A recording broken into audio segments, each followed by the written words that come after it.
Hello po.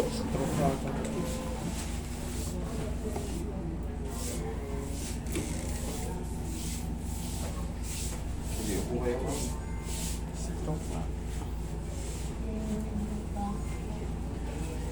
Upo lang po.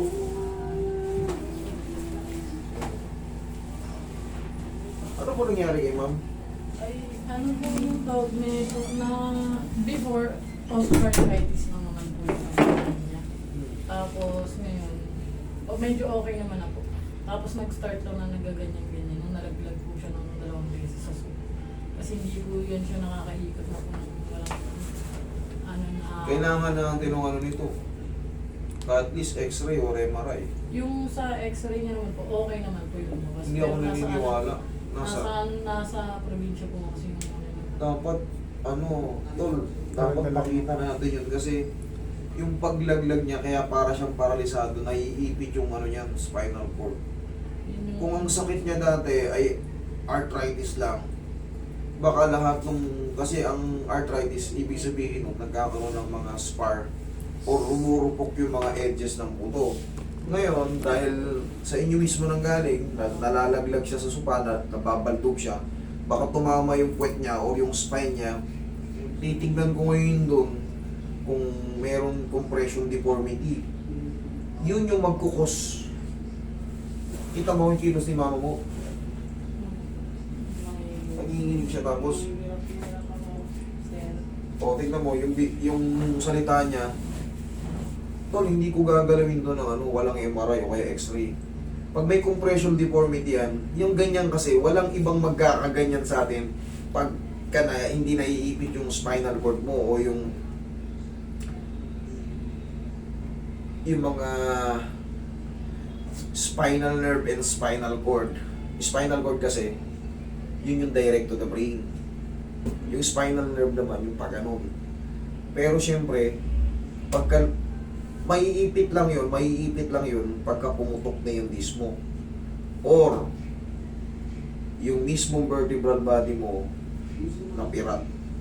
Compression deformity. Or, compression fracture. Yun ang mas masakit. For the meantime, Roy, haplusan mo nga. Libre naman ito. Check up lang muna tayo. Hindi ko po siya pwedeng baka mag-pull-up siya rito. Magsisissure yan pag natabig ng hindi maganda yun. Believe me, hindi magiging worse pa yan pagka binone setting yan ng out of the blue. Ayoko mangyari yung mapahamak siya. Mas gusto ko na lang na hapusin siya ng pagmamahal. Wala kayong babayaran sa akin. Kailangan nyo muna siya mapa-MRI or X-ray. Kung wala kayong pang-MRI, X-ray sa spine. Kung saan yung kung saan yung part na medyo yung nararamdaman niya mas masakit, yun ang patamaan nyo. Kunyari, ito, thoracolumbar ang sabi mo sa kanila, thoracolumbar ang X-ray. Thoracic lumbar. Base sa kanya dito raw Tsaka hindi ka kayang paralisahin ng osteoarthritis lang. Yung pakiramdam mo, umubot na.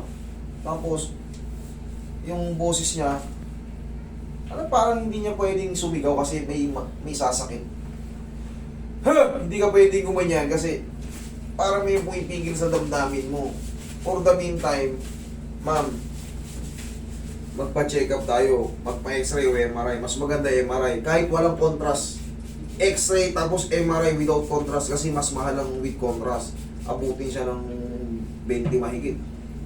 Pag MRI without contrast, nasa lang yan, minimum 7,000. Tapos X-ray naman, siyempre gagawin niyo doon sa ospital. Sa ospital, hindi kung saan man. Kailangan muna mapacheck up, siyempre magkakaroon ng request ang tinatawag. Sabihin nyo, yung thoracolumbar ko po ang gusto kong makita. Thoracolumbar ang sabihin nyo, kailangan ma-MRI ito. Okay ma'am, for the meantime, I'm sorry, hindi ka pwedeng sa bone set. Mas lalo po kayo mapapahamak. Baka mag-seizure po kayo rito, baka mag-collapse kayo. Dahil pag natabig yung naiipit dyan ng out of the blue ko, pag na-compress pa yun, maniwala kayo sa akin, mag-aano yan. Mag-collapse yan, believe me. Kasi compressed na yan, spinal cord. For the meantime, for hospital muna kayo.